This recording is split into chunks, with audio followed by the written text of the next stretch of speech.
اسی مناسبت سے نبی کریم صلی اللہ علیہ وآلہ وسلم کے وہ کمالات خصائص و فضائل جو اللہ تعالیٰ نے آپ کو عطا فرمائے ہیں کچھ گفتگو آپ کے سامنے پیش کروں گا۔ آج اس خاص حضور صلی اللہ علیہ وسلم کے منصب اور مقام کا تذکرہ ہماری گفتگو کا موضوع ہوگا، وہ شفاعت مصطفیٰ صلی اللہ علیہ وسلم ہے۔ بعض لوگ یہ کہتے ہیں کہ شفاعت یعنی کسی کی سفارش کرنا یہ ثابت نہیں ہے، اور کوئی شخص کسی کی سفارش کر کے اس کو جنت کا حقدار نہیں بنا سکتا، اور اس ضمن میں وہ آیات کو قرآن کو پیش کرتے ہیں جن کے اندر جھوٹے کافروں کے جو خدا تھے ان کے شفاعت نہ کرنے کا ذکر ہے۔ اور قرآن میں اللہ تعالیٰ نے کہیں بھی شفاعت کو منع نہیں فرمایا ہے۔ یہ ضرور لگائیے کہ شفاعت جو کوئی بھی کرے گا وہ شفاعت اس کی اللہ کے حکم سے ہوگی، اللہ کے حکم کے بغیر، اس کی اجازت کے بغیر، اس کے کہے بغیر کوئی شخص شفاعت کسی کی نہیں کر سکتا۔ لیکن اللہ کا حکم دے، اجازت دے تو شفاعت کا اختیار جب اللہ کی طرف سے اللہ نے اپنے نبی کو عطا فرمایا ہے تو پھر کوئی اس کے اختیار کو لے نہیں سکتا۔ قرآن کریم میں مشہور آیت ہے جس کو ہم آیت الکرسی کہتے ہیں۔ منکرین شفاعت اسی آیت کے اندر ایک حصہ ہے، اس کا تذکرہ کر کے شفاعت کا انکار کرتے ہیں اور کہتے ہیں کہ شفاعت کوئی نہیں کر سکتا۔ تو اس آیت میں جو الفاظ ہیں وہ میں بھی آپ کے سامنے پڑھ رہا ہوں، اس کا ترجمہ بھی پیش کروں گا۔ تو اس کے اندر کہیں بھی اللہ نے شفاعت کا مطلق منع نہیں فرمایا۔ فرمایا من ذا الذی یشفع عنده الا بإذنہ، کون ہے جو اللہ کے سامنے اس کی اجازت کے بغیر شفاعت کرے۔ یعنی اس آیت میں یہ ذکر ہے کہ رب کی اجازت کے بغیر کوئی شفاعت نہیں کر سکتا۔ تو معنی اس کا یہ نکلا کہ رب جب اجازت دے دے تو پھر رب کی اجازت سے قیامت میں شفاعت بھی ہوگی، قیامت میں شفاعت ہوگی۔ اور جس آیت میں شفاعت میں نفع نہ ہونے کا ذکر ہے کہ شفاعت سے فائدہ نہیں ہوتا، وہ آیت 29 میں پارے میں سورہ مدثر میں موجود ہے۔ اس کے اندر شفاعت کے فائدہ نہ ہونے کا جو ذکر ہے وہ کافروں کے لیے آیا ہے، وہ کافروں کے لیے آیا ہے۔ اس میں جب آپ آیات کا سیاق و سباق دیکھتے ہیں تو آیات میں جن لوگوں کا تذکرہ ہے ان کے بارے میں اللہ تعالیٰ واضح طور پر فرماتا ہے کہ یہ لوگ وہ ہیں جو قیامت کے بھی منکر ہیں، آخرت کا منکر مسلمان نہیں ہوتا۔ تو جو مسلمان نہیں ہے اس کو شفاعت بھی نہیں ملے گی۔ تو آخرت کا منکر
پہلی جلد ہے، اس کی کتاب الایمان ہے، اس صحیح مسلم کی کتاب الایمان ہے، ایمان کی جو کتاب ہے جس میں ایمانیات تذکرہ ہے۔ تو کتاب الایمان میں باب نمبر 84 حضرت امام مسلم رحمۃ اللہ علیہ نے کہا ہے، اس کا نام ہے باب ادنی اہل الجنۃ منزلۃ فیہا، کہ جنت میں جو ادنا درجے کے جنتی کی جگہ ہوگی اس کا ذکر ہے۔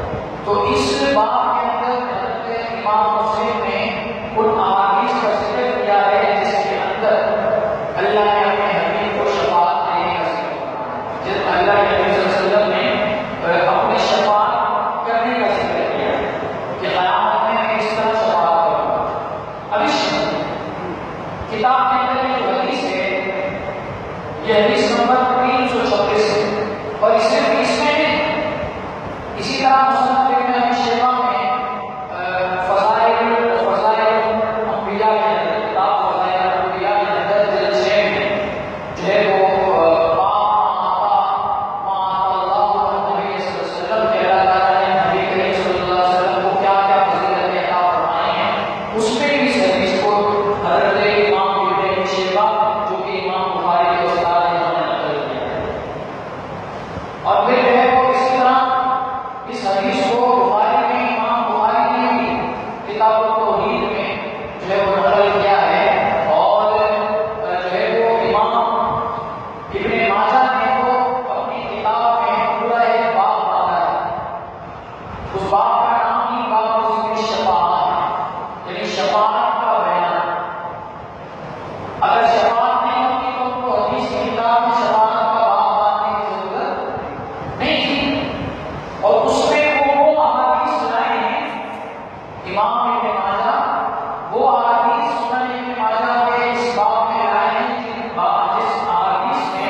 جن احادیث میں رسول اللہ صلی اللہ علیہ وسلم اور دیگر لوگوں کے شفاعت کرنے کا ذکر ہے۔ اب شفاعت کی پھر علماء نے اقسام فرمائی ہیں کہ شفاعت جو ہے بنیادی طور پر تو دو ہو سکتی ہے، ایک وہ شفاعت ہے جس کو شفاعت عظمیٰ کہا جاتا ہے۔ شفاعت عظمیٰ وہ شفاعت ہوگی جو صرف اور صرف رسول اللہ صلی اللہ علیہ وسلم کا حصہ ہوگا،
قیامت میں شفاعت کا دروازہ کھلے گا، وہ شفاعت عظمیٰ کے بعد کھلے گا. تو شفاعت عظمیٰ کا دروازہ کھولنے والی شخصیت ہمارے اور آپ کی نبی ہے. تو فرمایا سب سے پہلے حضرت آدم کے پاس لوگ جائیں گے. حضرت آدم سے کہیں گے رسول اللہ میں تمہارے لیے آج کچھ نہیں کر سکتا، ولکن علیکم ابراہیم علیہ السلام، تو حضرت ابراہیم کے پاس چلے جاؤ. وہ اللہ کے خلیل ہیں، فیاقوت ابراہیم حضرت ابراہیم کے پاس آ جائیں گے. فیقول رسول اللہ، حضرت ابراہیم بھی کہیں گے آج میں بھی تمہاری شفاعت نہیں کر سکتا، ولکن علیکم بموسیٰ، ایسا کرو موسیٰ کے پاس چلے جاؤ. فإنه کلیم اللہ، کیونکہ موسیٰ اللہ کا کلیم ہے، اللہ نے اس سے کلام کیا ہے. وہ حضرت موسیٰ کے پاس آ جائیں گے. حضرت موسیٰ کہیں گے میں بھی تمہاری آج شفاعت نہیں کر سکتا، ولکن علیکم بعیسیٰ، تم ایسا کرو عیسیٰ کے پاس جاؤ. فإنه روح اللہ وکلمتہ، حضرت عیسیٰ اللہ کی روح اور کلمہ ہیں. فیؤتون عیسیٰ، حضرت عیسیٰ کے پاس سارے لوگ پہنچ جائیں گے. فیقول لست لہا، حضرت عیسیٰ کہیں گے میں بھی آج تمہاری کوئی مدد نہیں کر سکتا، ولکن علیکم، یہ سارے نبی ایسا نہیں کہ ان کو اللہ تعالیٰ نے قدرت نہیں دی، طاقت نہیں دی، اختیار نہیں دیا، ان کو شفاعت کا حق نہیں دیا. معنی یہ نہیں ہے، معنی یہ ہے کہ اس کی حدیث میں آتا ہے کہ اس وقت اللہ تبارک و تعالیٰ جل شانہ کی جو صفت قہاریت ہے، اللہ تبارک و تعالیٰ جل شانہ کی جو صفت قہاریت و جباریت ہے، اس کا ان انبیاء پر غلبہ ہوگا. اس وجہ سے انہوں نے سارے لوگوں کو بنا لیا. اور پھر دوسری بات یہ تھی کہ سب سے پہلے باب شفاعت تو رسول اللہ کے ہاتھوں کھلنا تھا. تو یہ انبیاء رسول اللہ سے پہلے کسی کی شفاعت کیسے کر سکتے؟ سبحان اللہ. رسول اللہ سے پہلے کسی کی شفاعت کیسے کر سکتے تھے؟ اسی لیے ایک کے بعد ایک کے پاس یہ دیکھتے رہیں گے یہاں تک کہ حضرت عیسیٰ ان لوگوں سے کہیں گے وعلیٰ علیکم محمد صلی اللہ علیہ وسلم، ایسا کرو تم آج محمد مصطفیٰ کی بارگاہ میں چلے جاؤ. سبحان اللہ. محمد مصطفیٰ کی بارگاہ میں چلے جاؤ. فوتا، حضرت عیسیٰ کے کہنے پر یہ سارے لوگ رسول اللہ کی خدمت میں حاضر ہو جائیں گے. حضور فرماتے ہیں جب یہ میرے پاس آ کر اپنے نالا، اپنے مصیبت، اپنے غم کا اظہار کریں گے، فرمایا تو اس وقت میں کہوں گا آنا رہا کہ سب سے تو تم واپس آ گئے ہو، سب نے تمہیں منع کر دیا ہے، لیکن آج میں تمہاری مدد کروں گا، آج میں تمہاری شفاعت کروں گا. اسی لیے اللہ فرماتے ہیں کہ دنیا میں حضور کو مان لے، قیامت میں اگر وہ مانے گا تو پھر کوئی کام نہیں آئے گا. آج میں ان کی پناہ مدد مانگوں سے، پھر نہ مانیں گے قیامت میں اگر مان گیا.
فاخر لو سارے پھر فرمایا میں کیا کروں؟ فرمایا کہ حضور سجدے میں گر جاؤں گا. حضور سجدے میں گر جائیں گے. سجدے میں گر کر کیا کریں گے؟ وہ قال علی مجھ سے کہا جائے گا سجدے میں اللہ کی ہم. اور فرمایا ایک حدیث شریف میں آیا ہے کہ وہ سجدہ کتنا طویل ہوگا. فرمایا جتنی دیر جمعہ میں لگتی ہے فرمایا حضور رب کی بارگاہ میں اتنی دیر سجدے میں سر رکھ کر روتے رہیں گے اور اللہ کی تعریف و ثنا کرتے رہیں گے جتنی دیر ایک جمعہ میں لگتی ہے. اب آپ سوچئے ہمارا جمعہ کی نماز میں بیان شروع ہونے کے وقت تو دور کی بات ہے، خطبہ جب ہونا کھڑا ہونا خطبہ شروع امام صاحب کرنے لگتے ہیں اس وقت آتے ہیں. ہمارے کے ساتھ ہمارے سے اتنا بھی نہیں ہوتا کہ ہم رسول اللہ جتنی دیر سارے جمعہ کا وقت سجدہ میں گزاریں گے ہم اس جمعے کے دن مسجد میں جو ہے وہ خطاب کے وقت آ رہے ہیں، تقریر کے وقت آ رہے ہیں. ابھی جو میں باتیں بتا رہا ہوں آپ بتائیے یہ باتیں پہلے اس قدر تفصیل سے آپ نے سنی ہیں؟ بھائی سارے لوگ کیوں نہیں سنی؟ وجہ اس کی کیا ہے؟ معلوم ہے وجہ یہی ہے کہ توفیق نہیں ہمیں اس جمعہ میں جلدی آنے کی یا دینی جلسوں میں آنے کی، یہ وجہ ہے. تو اس وجہ کو ختم کرنے کا یہ طریقہ ہے کہ جب جمعہ کا دن ہو تو جمعہ کے دن جو امام صاحب کہیں بھی آپ نماز پڑھیں وہاں پہلے چلے جائیں تاکہ جو کچھ قرآن و حدیث کا بیان ہو وہ آپ سن بھی سکیں اور آپ کی معلومات میں دینی طور پر اضافہ بھی ہو. تو یہ مقصد ہے. تو رسول اللہ صلی اللہ علیہ وسلم حدیث میں آیا اور اس کے انبیاء کہیں گے کہ آج رب کی غضب کی وہ شان ہے کہ ایسا غضب کبھی رب تبارک و تعالی جل شانہ نے نہیں فرمایا. فرمایا آج غضب جو پر پڑے رب تبارک و تعالی کا. فرمایا آج اس کے سامنے ہمیں کلام کی ہمت نہیں ہے. آپ اندازہ کریں جس وقت نبی نفسی نفسی پکار رہے ہوں گے اس وقت اللہ کے نبی ہمارے اور آپ کے آقا مولا ہم سب کے محبوب محمد مصطفیٰ رب تبارک و تعالی کے اس قدر غضب کے باوجود رب کی بارگاہ میں ہمارے لیے چلے جائیں گے، ہمارے لیے چلے جائیں گے اور جا کر وہاں یہ نہیں کہیں گے کہ یا اللہ مجھے وہ عطا کر دے، مجھے یہ عطا کر دے، مجھے وہ عطا کر دے. نہیں، آگے حضور فرماتے ہیں جب میں سجدے میں گر کر رب العزت کی بارگاہ میں ثنا و توصیف بیان کروں گا. ثنا و توصیف بھی وہ ہوگی جو رب نے مجھے سکھائی ہوگی. فرمایا پھر رب تبارک و تعالی کی رحمت جوش میں آئے گی. فرمایا رحمت الانبیاء جوش میں آ جائے گی. مجھ سے کہا جائے گا یا محمد ارفع راسک، اے میرے نبی محمد مصطفیٰ اپنا سر مبارک اٹھا لیجیے. وقل یسمع لک، آج آپ کی زبان سے جو بات نکلے گی اس بات کو سنا جائے گا. وسلطوتا، آپ جو کچھ آج مجھ سے مانگیں گے میرا وعدہ ہے میں آپ کو عطا فرماؤں گا. بشرا تشفع، اے میرے محبوب آپ کسی کی سفارش کریں گے میں اس کی سفارش آپ کی سفارش اس کے حق میں قبول فرماؤں گا. اس وقت رب العزت جل جلالہ کی طرف سے جب یہ الفاظ ادا ہوں گے فاقول، حضور فرماتے ہیں میں عرض گزار ہو جاؤں گا رب امتی امتی. اس وقت حضور فرماتے ہیں میں رب کی بارگاہ میں سر اٹھا کر کچھ اور نہیں مانگوں گا بلکہ رب کی بارگاہ میں سر اٹھا کر ایک سوال کروں گا یا اللہ میری امت میرے حوالے کر دے، میری امت میرے حوالے کر دے، میری امت میرے حوالے کر دے. پھر حضور صلی اللہ علیہ وسلم کو عزت دیا جائے گا. حضور صلی اللہ علیہ وسلم سے کہا جائے گا کہ میرے محبوب چاہیے فمن کان فی قلبہ مثقال حبۃ من بردۃ او شعیرۃ من ایمان، فرمایا جس کے دل میں جو کے برابر بھی ایمان آپ دیکھیں فاخرجوا منہا، جہنم میں جا چکا ہوگا وہ مسلمان. فرمایا آپ چاہیے جہنم میں جس کے دل کے اندر جو کے بتانے کے برابر ایمان کا حصہ پائیں اس کو نکالیں جہنم سے اور جنت میں بھیجیں. حضور صلی اللہ علیہ وسلم جائیں گے. پھر حضور فرماتے ہیں سن مارجی میں یہ کام کر کے واپس آ جاؤں گا، میں رب کی بارگاہ میں دوبارہ حاضر ہو جاؤں گا. بتلک المحامد، اور پھر میں اسی طرح رب کی حمد کروں گا. پھر حضور اتنی دیر دوبارہ سجدے میں گر جائیں گے جتنی دیر پہلے سجدے میں تھے. پھر حضور فرماتے ہیں مجھ سے دوبارہ رب فرمائے گا کہ میرے محبوب سر کو اٹھا، جو کچھ بولے گا سنوں گا، جو کچھ مانگے گا عطا فرماؤں گا، جس کی شفاعت کرے گا اس کی شفاعت ہو جائے گی. فاقول، حضور فرماتے ہیں پھر میں اپنے سر کو اٹھا کر امتی امتی کا نعرہ لگاؤں گا. میں رب کی میری امت میرے حوالے فرما دے۔ مجھ سے کہا جائے گا اے محبوب جائیے، جس کے دل میں رائے کے دانے کے برابر ایمان آپ پائیں فاخرجہ منہا، اس کو جہنم سے نکال کر جنت میں لے جائیں۔ سبحان اللہ۔ پھر حضور فرماتے ہیں میں جاؤں گا ان لوگوں کو جہنم سے نکال کر جنت میں بھیج دوں گا، ثم اعود الی ربی، پھر دوبارہ تیسری دفعہ میں اپنی بارگاہ میں آ کر سجدہ ریز ہو جاؤں گا، فرمایا پھر میں اپنی ثنا و توصیف کروں گا، پھر فرمایا وہ مجھ سے کہا جائے گا اے محبوب سر اٹھائیے، آج آپ جو کچھ بولیں گے سنا جائے گا، جو کچھ مانگیں گے عطا کیا جائے گا، جس کی شفاعت کریں گے آپ کی شفاعت اس کے حق میں قبول ہوگی۔ حضور فرماتے ہیں پھر میں اپنی بارگاہ میں زبان کھولوں گا تو کسی اور چیز کی طرف نہیں کروں گا، پھر میں کہوں گا ربی امتی امتی، اے میرے رب میری امت میرے حوالے کر دے، میری امت میرے حوالے کر دے۔ حضور فرماتے ہیں اس وقت مجھے رب کی جانب سے یہ حکم ہوگا اے میرے محبوب جائیے، ومن کان فی قلبہ ادنا ادنا ادنا من مثقال حبۃ من خردل من ایمان، فرمایا جس کے دل میں رائے کے چھوٹے سے چھوٹے سے چھوٹے سے دانے کے برابر بھی ایمان ہو، فرمایا فاخرجہ من النار، آپ جا کر اس کو جہنم سے نکالیں اور اپنے ساتھ جنت میں لے جائیں۔ سبحان اللہ۔ یہ ہے یہ ایک ہی حدیث شریف میں جو ہے کوئی 10 حضور کی شفاعت کی اقسام ہیں، وہ میں ساری جو ہے تفصیل کے ساتھ لے کر آیا